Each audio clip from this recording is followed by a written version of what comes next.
DC is still infested by propagandists, by activists acting or masquerading as if they were comic book writers. A great example, obviously, yesterday I talked about the Shazam 20 issue with Cena Grace.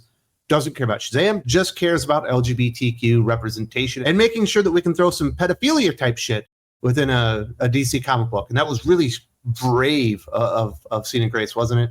It wasn't disrespectful to the characters. It wasn't disrespectful to the audience. Cena Grace is a brave person. And you haven't seen nothing yet. It's actually going to get worse than what we saw in Shazam number 20. And this isn't because a comic book writer had a bad idea. It's because DC isn't hiring comic book writers. In the case of Nicole Maines, an actual trans activist. And that's the reason Nicole Maines is writing at DC Comics and is the gatekeeper, I guess, for the Dreamer character, and now seems to own, for the most part, John Kent and certainly Jay Nakamura. We can't have, I don't know, Chuck Dixon. What did he do with that Robin character when he wasn't really established? Did he elevate Robin? It feels like Chuck did that, but he's not eligible to work at DC. Somebody like a Mike Barron, not eligible to work at DC. He has the wrong political views. But they are, in fact, comic book writers. Maybe they would actually be able to write competent comic books, but that's not the goal here. And when I get to these details, you are going to be fucking shocked. But before there, I do want to lay out what Nicole Maines says about working with DC that allows her to do what I'm about to unveil to you right here. I do have a 5-year plan, and there's nothing wrong with that. I'm so blessed to be in a position where DC keeps saying yes to me, and I've been so lucky that they have allowed me to continue this and to learn on the job. It truly is the ultimate honor to get to shepherd this character from the show into comics and have her be a part of these big events. And that character is Dreamer. And if you don't know who Dreamer is, don't worry, nobody does. Dreamer was like some side character in the Supergirl show that nobody watched. And this was the first openly trans hero in the CW Arrowverse. Not a part of Comic Book Canon, but, you know, we had a trans character played by a trans actress. Got to put them into comic books. And, of course, they have to be written by that trans actress, even though they don't know how to write comic books.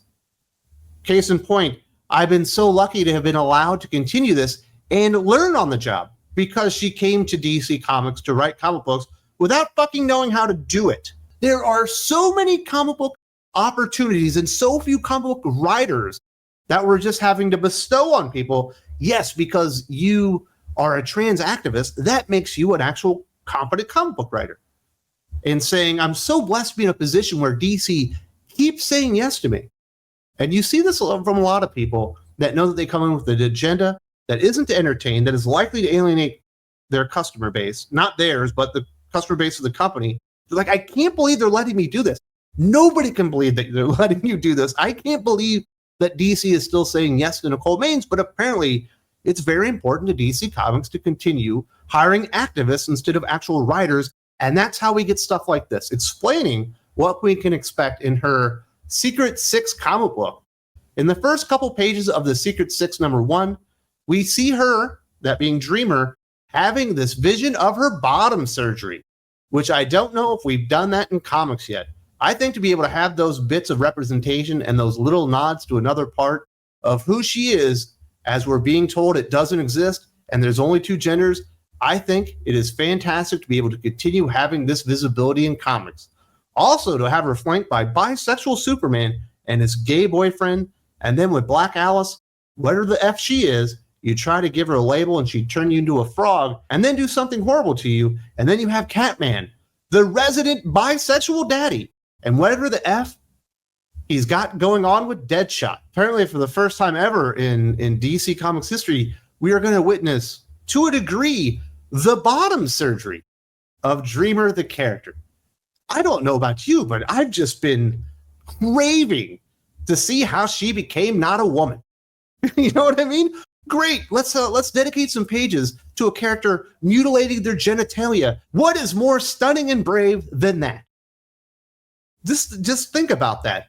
Marvel are even smart enough to realize that throwing the images and the visions of the bottom surgery probably not the best idea to do into a superhero comic book, because these aren't supposed to be activist fucking magazines. They're certainly not lifestyle books. You know, this isn't Out magazine. It's fucking DC Comics. and they're going to include visions of that bottom surgery. Great. And this is why smart people, people that are responsible, probably wouldn't let their children come within 50 yards of a fucking DC or Marvel comic book these days. It's not like Marvel's great, but they aren't this bad. And think about the way that Dreamer there describes the characters in the book. Bisexual Superman, his gay boyfriend, resident bisexual daddy. Oh my goodness, I couldn't be more excited for this comic book. Not. And this isn't really Nicole Maines' fault. This is what DC have done. He's not Superman. He's not Superboy, and he's about to have a new name, and we'll get to that here in a second. He is gay Superman. That's even how the writers are addressing the character at this point. Certainly there are outliers out there, and I do encourage everyone to read Green Lantern. I think Batman and Robin is really good right now, and Superman's fine. That's 3 books. They put out about 50 every single month, maybe a little bit more than that right now. And there's far too much stuff like that. We've got the Fartacular coming out with Harley Quinn, which seems pretty inconsequential in comparison to what's going to come out in Secret Six. And that is a weird-ass fucking kink book. We still have Fire and Ice, the sequel that nobody ever wanted, which is another big embarrassment of DC Comics, but it pales in comparison to visions of the fucking bottom surgery on Dreamer in Secret Six. Does David Zaslav even know this is happening? Does Hunter Weinsfeld, or whatever the name of the chief financial officer of Warner Brothers, know that they're putting stuff like this out? Which is only going to put an enormous black eye and spotlight on their company as just to how fucking awful they are. This is supposed to be mainstream superhero comic books. This isn't weird fucking niche, trans coming of age superhero comic books that sell and appeal to like a dozen people. These are supposed to be appealing to hundreds of thousands, if not millions of people. And then we wonder why everybody fucking walked away. And this is a real story. Those are the words of Nicole Maines describing what is going to happen in this comic book. Number 1, learning on the job because I don't know how to write comic books. They keep telling me yes. And one of the things they told me yes to was we're going to show the bottom surgery of Dreaming in Secret Six #1. Do you need another reason to not even consider supporting this fucking book? Do you need another reason to start seriously considering not supporting DC Comics at all? Like, how far do they have to drop before people finally wake up to what's fucking going on here? Does a great Green Lantern series really make up for something like that? Does a pretty decent Superman series really make you just turn a blind eye? I can't, because I'm covering the comic book industry every single day. It's the best storytelling medium in the world, but it's been bastardized. It's been molested to such a degree you can't even fucking recognize it anymore half the time. I don't understand why anybody stuck around. There's fucking other heroes out there. There are other options. I don't get it. It's fucking speechless. You read this thing and you think it must be a joke. It's some type of fucking parody, or it's some type of hoax. But no, this is really what they are promoting at DC Comics, and this is what Nicole Maines was so surprised DC Comics said yes to. I'm also surprised. So is every other person in the fucking world that they would actually be willing to stay in their own legacy to put out bullshit like this. And then it turns out she's completely fucking stupid. She talks about Amanda Waller. I love Amanda Waller. I am so interested in characters that are like, I do bad things for the right reasons.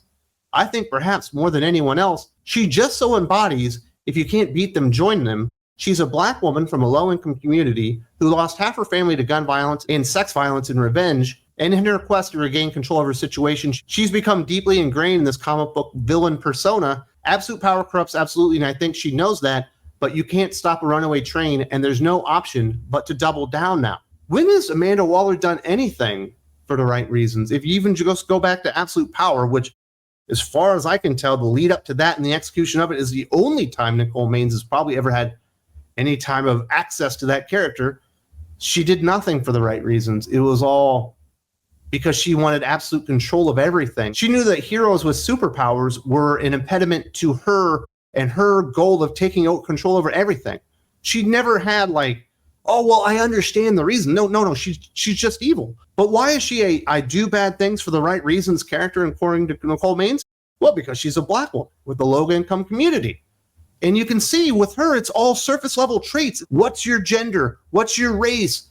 Who are you fucking? That's the only thing that matters to Nicole Maines. It doesn't matter about the history of Amanda Waller, who she is, what she's actually done, and how evil what she's done is, and the fact that you really can't excuse essentially anything she did, especially during Absolute Power. But no, it's a black woman. She's from a low-income community. She's all right to be evil. And this is how fucking stupid she is. She doesn't even understand who the character is. There's also something mildly interesting, I guess, to come out of this interview. I was on Newsarama. If you don't believe me, go check out Newsarama. The interview's right fucking there. You can search it on Google. She says, John is, as ever, the super son. He is determined that things are normal, things are fine. We are back at it with Naya, that's Dreamer. I'd say that we see her struggling in a new way, but this girl's been so neck deep in trauma for years. She's exactly what she's always been, still awful, still hurling her guts out because she can't get a win. And Jay is starting to spiral down into this like typhoon of anger and grief and need for vengeance and justice in a way that's very concerning to his boyfriend. If you find that kind of interesting, I guess that's the predicament of the three main heroes. The most interesting thing there is John is, as ever, the super son. They're not going to call him Superman anymore, and they're not going to call him Superboy because you have the Superman movie and they don't want to cause confusion. John Kent's superhero name will be Super Son. I don't know if you guys like that. I don't particularly think it's terrible or bad or anything, but that's his new name, Super Son. He's no longer Superman. He's no longer Superboy. Of course, he's still gay Superman, but now Super Son just means gay Superman, I guess. So that was maybe the most interesting thing there that didn't make me want to fucking hurl. It's a terrible interview. They never should have hired Nicole Maines, and this is the reason. You know, we don't have room for fucking luminaries like a Chuck Dixon. We don't have room for luminaries like a Mike Barrett.